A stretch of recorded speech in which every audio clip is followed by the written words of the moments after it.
Bonjour et bienvenue dans ce point d'information.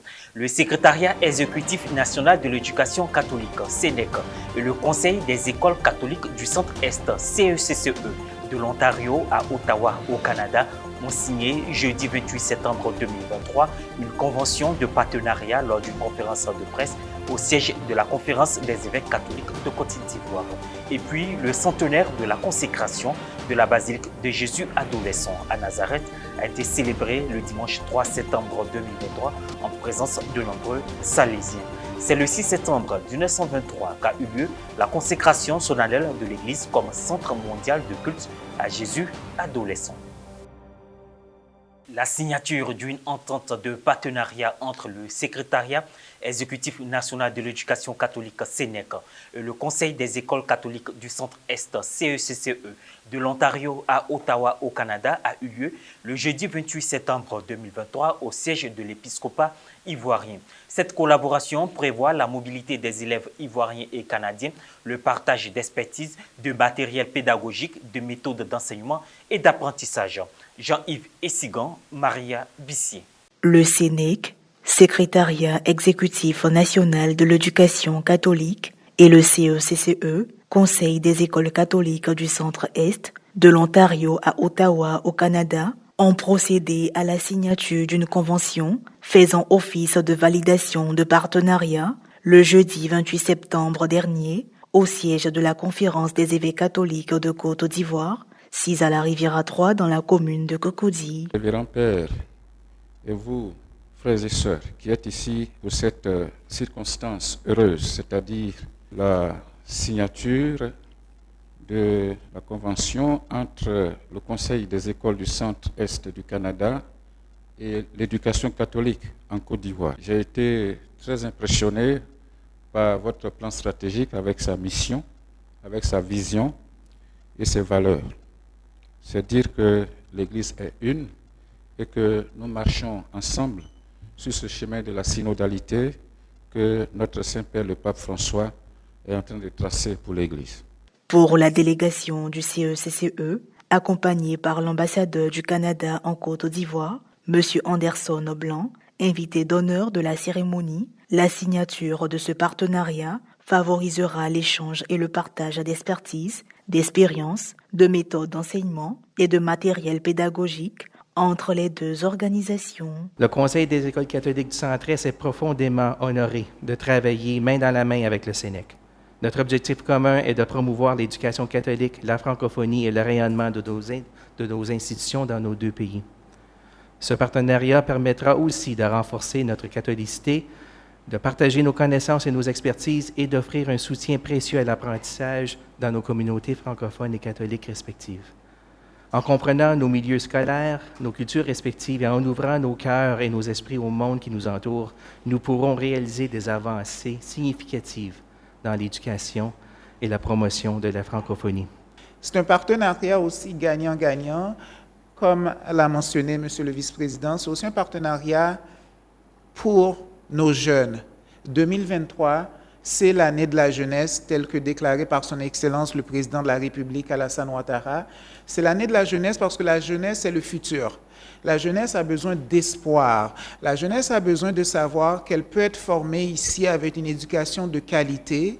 La jeunesse a besoin de savoir qu'on a des institutions de très haute qualité au Canada qui viennent en Côte d'Ivoire pour établir des partenariats parce que les institutions de Côte d'Ivoire sont des institutions de qualité aussi.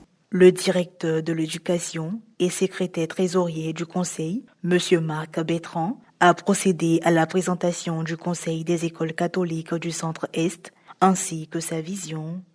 Et le Conseil des écoles catholiques du Centre-Est, lui, se retrouve à Ottawa, la capitale nationale, sur un territoire d'environ 32 000 km².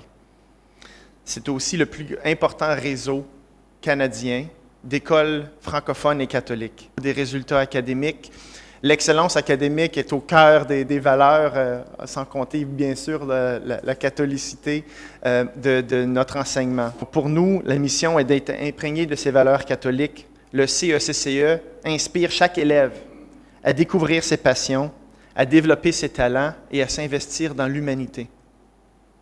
Et la vision est celle de maintenir sa position de chef de file d'une communauté scolaire francophone plurielle, inclusive et vibrante, reconnue pour l'excellence de la pédagogie transformée et la bienveillance de ses écoles. Son intervention, appuyée par celle de Mme Sandrine Awassou, gestionnaire au CECCE, sur l'accompagnement des élèves, ont laissé place à une série de questions et réponses dirigées par Mme Sanson. La signature d'une entente de partenariat aussi bénéfique pour l'éducation catholique en Côte d'Ivoire.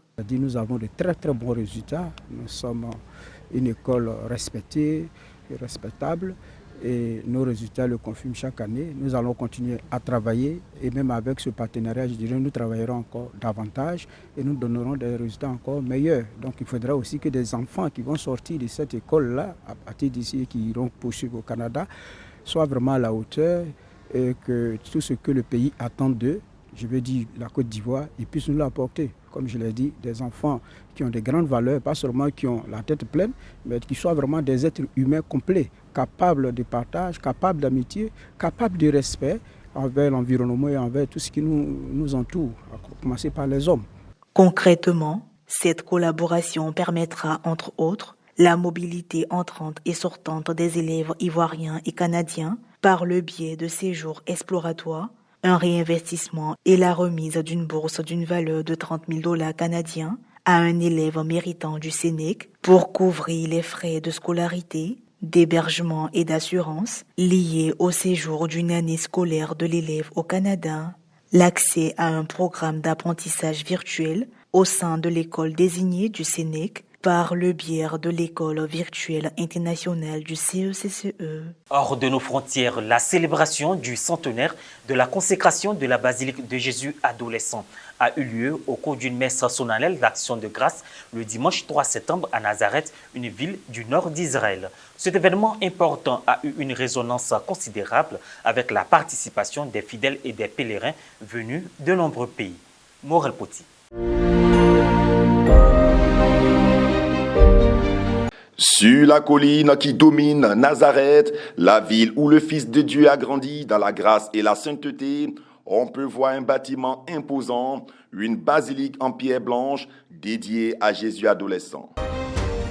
Le dimanche 3 septembre dernier, la basilique a fêté les 100 ans de sa fondation. Tout d'abord, un grand merci à Dieu d'être ici avec nous pour célébrer le 100e anniversaire de la basilique dédiée à Jésus adolescent, qui se dit en arabe Yeshua al-Shab, jeune Jésus. Il s'agit d'un moment très important, non seulement pour l'Église, mais aussi pour le monde. C'est aussi une belle coïncidence, car nous sommes des Salésiens, au service principalement des jeunes, et nous sommes ici pour leur présenter Jésus comme un modèle. Pour célébrer cet anniversaire, le recteur majeur des Salésiens, le père Angèle Artime, a présidé une messe d'action de grâce pour tous ceux ayant contribué à sa construction. La présence de l'église locale de Galilée était remarquable, des autorités religieuses aux nombreux membres de la famille salésienne. Les fidèles locaux ont également participé avec ferveur. C'est ici que les Salésiens ont donné leur vie pour construire une belle communauté éducative et pastorale. Aujourd'hui, nous maintenons vivante cette vivacité et cette relation familiale. Comme le disait Don Bosco, vous êtes chez vous, vous faites partie de la famille. Au cours de son homélie, le père Angèle, de façon espiègle, a déclaré que si Jésus était un adolescent aujourd'hui, il serait certainement l'élève d'une école salésienne. L'importance de célébrer ses 100 ans, a poursuivi le recteur majeur, réside dans ce chemin parcouru, un chemin de recherche de la volonté de Dieu dans la fidélité de chaque jour, avec ses défis et toujours au service de la communion, de la justice et de la paix. Le défi consiste, toujours et partout, à trouver le moyen d'atteindre les jeunes là où ils sont et comme ils sont. Et, certainement dans notre cas, de partager avec eux un sens de la vie, mais aussi une opportunité de trouver Dieu et, en tant que chrétien, de trouver le Seigneur Jésus. À la fin de la messe, Monseigneur Rafik Nara, vicaire patriarcal pour Israël, a félicité le père Angèle pour sa nomination en tant que cardinal, tandis que le père Alejandro, inspecteur salésien pour le Moyen-Orient, a remercié les personnes présentes et tous ceux qui ont collaboré au fil des ans à la mission des Salésiens en Terre Sainte. Le monde est en constante évolution, mais il y a une réalité qui demeure. Nous, Salésiens de Don Bosco, existons pour les enfants, pour les adolescents et pour la jeunesse. Gli adolescenti per i giovani. Et voilà, ainsi se referme cette édition. Merci de nous avoir suivis. Bonne suite de nos programmes sur Ecclesia TV.